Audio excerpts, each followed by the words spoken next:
Play VideoPauseMuteCurrent time 0:09, duration time 2:36, loaded, 0% 0:100 progress, 0% 0:09 progress, 0% stream TypeLIVERemaining time -2 to 26, SharePlayback rate 1 chapters descriptions off, selected description subtitles off, selected subtitles captions settings, opens caption settings dialog captions off, selected captions default, selected audio track full screen. This is a modal window. Close modal dialog. This is a modal window. This modal can be closed by pressing the escape key or activating the close button. Close modal dialog. This is a modal window. This modal can be closed by pressing the escape key or activating the close button. Play MuteCurrent time 0:100, duration time 0:100, loaded, 0% progress, 0% stream TypeLIVERemaining time 0:100, playback rate 1, full screen caption settings dialog, beginning of dialog window. Escape will cancel and close the window.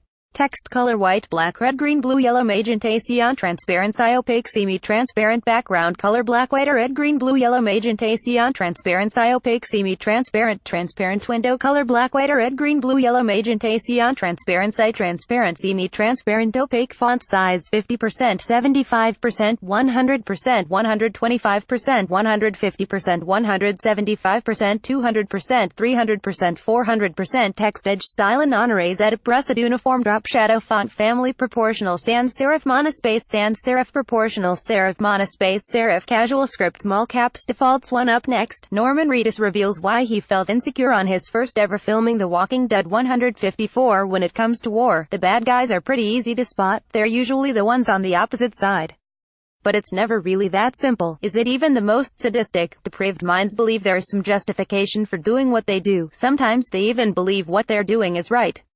Negan is the same. He seems to genuinely believe that he and his saviors are saving people from the chaos of this world, even though his power structure favors the 1% of the sanctuary.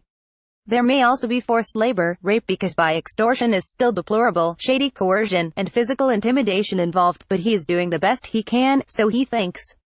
Eugene is an interesting lens through which to see this side of Negan.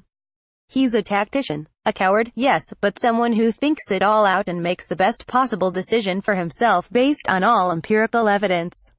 It's why he accepted a position among Negan's generals. He is a coward and he is physically weak, so it would behoove him to gain favor and power within the Savior's ranks, despite everyone else who is trampled in his wake. But there is still some humanity left within him, despite all the selfish choices he's made in the past. He brought Gabriel a pillow after he was hauled into a cell, and he still maintains some feelings for his old traveling companions, as he now calls Rick's group. So now he's faced with two options. He can either work with Gabriel and Dwight for AHK, the acronym he thought up for Alexandria, Hilltop, Kingdom, or he can continue his service to Negan. Which is the right choice and which is the right choice for Dwight is what Eugene has to figure out. Time for After still suffers from the season's ongoing issues, mainly, that everyone is their own worst enemy. But when compared to other episodes dedicated to the sanctuary side of this conflict, we're at least getting a clearer argument for why one might think Negan is a good guy. First, though, Rick realizes Jadis and the scavengers are much creepier than they already appear. Light floods into his container cell, where he's been sitting with his hands tied, in nothing but his underwear. At least he's not, as he previously appeared to be. Outside, Jadis is waiting for him to emerge with a camera in her hands, while one of her associates is sitting by her side in a chair with a sketch pad. Rick warns that they still have a chance to join his cause but she's more focused on taking photos of his half-body. I mean, we get it, Jadis. Andrew Lincoln's body is sick. But they want to create references so they can sculpt him after. The after part is what worries Rick as he's again sealed up in the container. Back at the sanctuary, Eugene is grappling with the discovery that Dwight is the AHK mole. A list maker at his core, he tries to separate what he knows, and what he knows he doesn't know, from what he's wholly unaware of. He then makes a compromise. He approaches Dwight in his room and says he won't rat him out to Negan if he can promise to cease his mission and not harm anyone in the sanctuary. Dwight physically forces Eugene into a chair and tries to remind him of everything horrible Negan has done to his people.